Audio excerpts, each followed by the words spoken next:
Alright guys, welcome back to this channel. So in this particular video, I want to use Riemann sum to show this particular integral. Of course, we know it in our normal calculus that if we should integrate x raised to the power 2, that will be x raised to the power 3 over 3. Then we will impute our boundaries.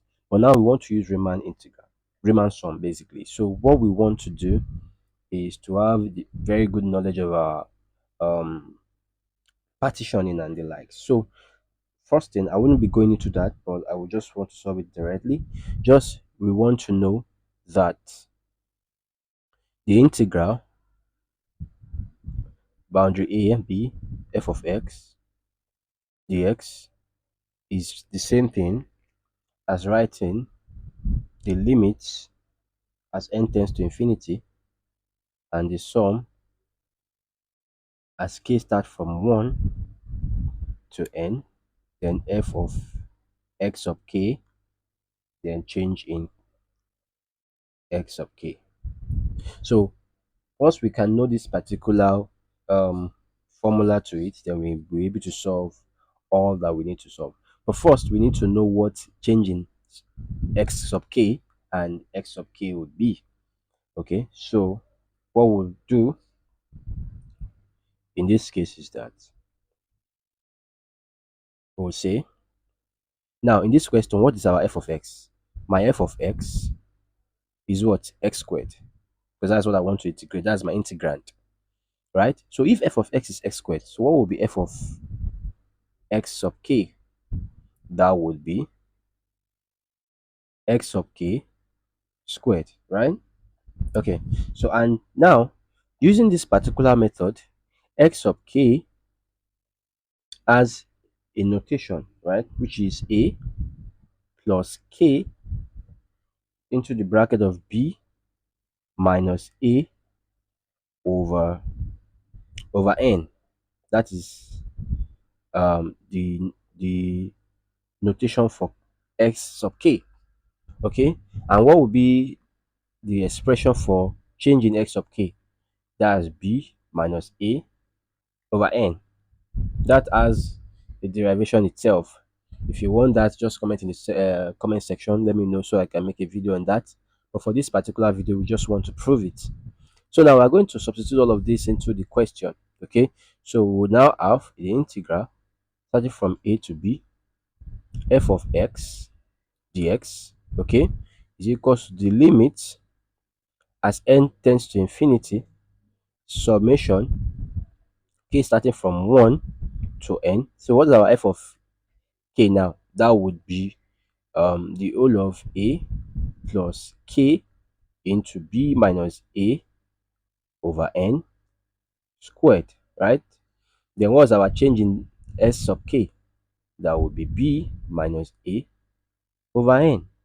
This is looking cumbersome, but it's very, very easy. Okay, so what we'll do next is to simplify this to get our expected answer. So let's do it one after the other. The limit as n tends to infinity summation as k starting from 1 to n. So if I want to expand all of this, I should be having something like a squared, okay, plus plus 2 plus 2ak into b minus a over n, then plus k squared b minus a squared over n squared. I just use my normal binomial to expand this. Then I will have b minus a over n. So it's time for us to expand. So here I will have the limit as n tends to infinity summation k starting from 1 n. So let's take it one after the other. So I would have this one here, multiply everything inside the bracket. So that would be a squared b minus a cube over n, okay, plus, let me do it like this, 2ak to be b minus a squared over n squared. Do you get what I just did there? Okay, so plus k squared into b minus a cube over n cube. So now, the next thing is to simplify. So now we apply our summation. So the limit as n tends to infinity will now be, so all of this, we don't have k in all of this. All of this does not have k, okay? So we only use it because we are having a k starting from k to n. So we use it here and here. That means this is a constant k. This is a constant, right? So that's what we are going to apply while solving.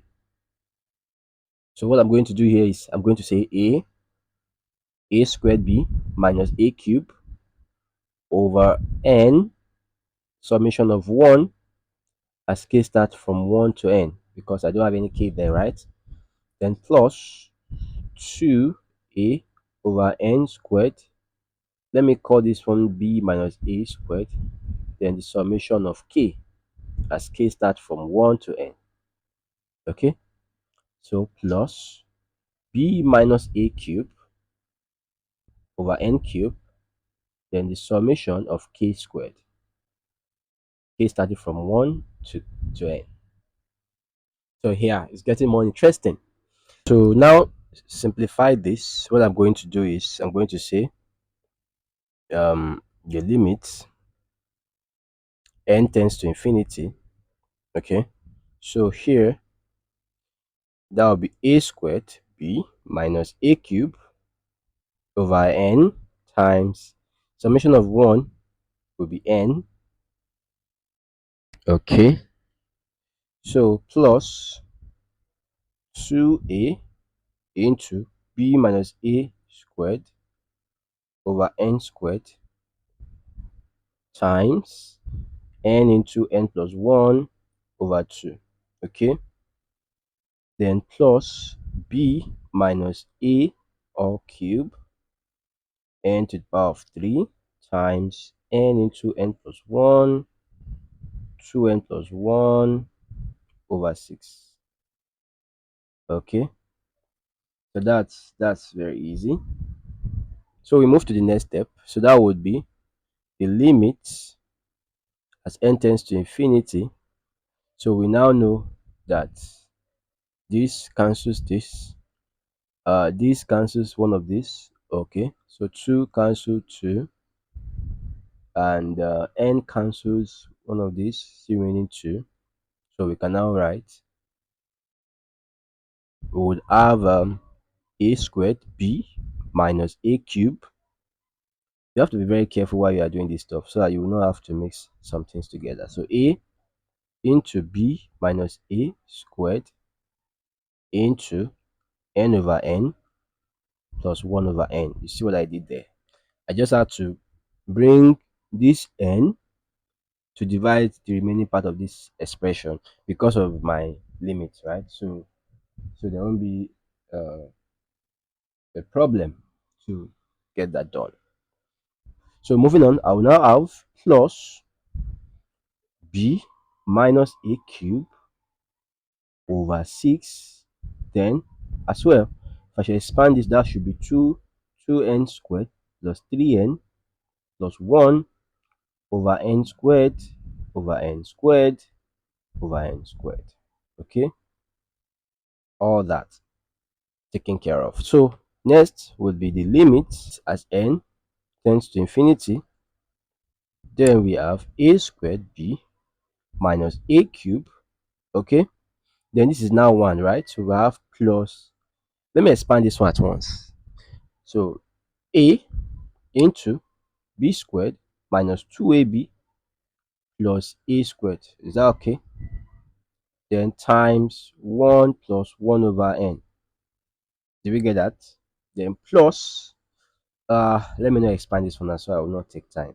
I will not take enough space. So b minus a cube over 6 into 2 3 over n plus 1 over n squared.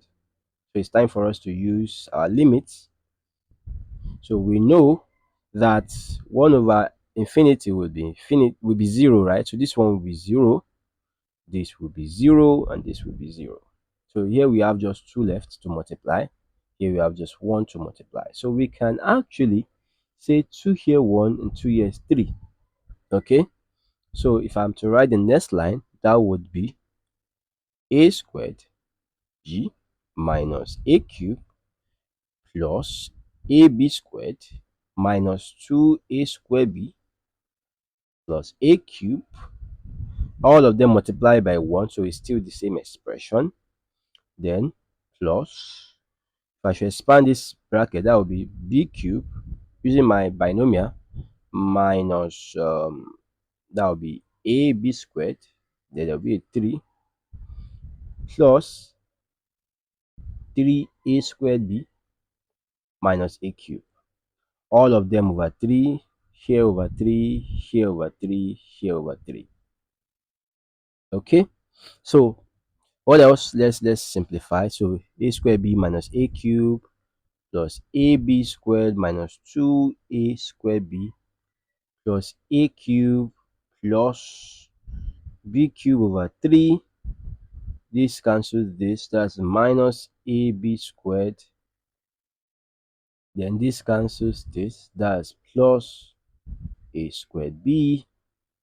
And what else? Minus a cube over 3. So it seems some things can cancel out. Okay. So where are they? Simplify. So now if you notice, a squared b plus a squared b, that's 2a squared b, right? That will cancel this one. So this is out. So the 3 of them here, they're out. Do you get the gist? So it is out. So a cube cancel plus a cube, that is out. Then plus ab squared will cancel minus ab squared.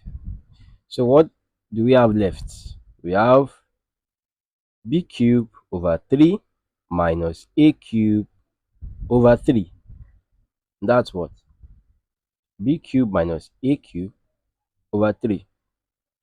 So we conclude that the integral of a b of x squared dx using Riemann sum is b cube minus a cube over 3. Easy, right? Thank you so much for joining, and don't forget to like, share, and subscribe to this channel, and I'll see you in the next video. Bye for now.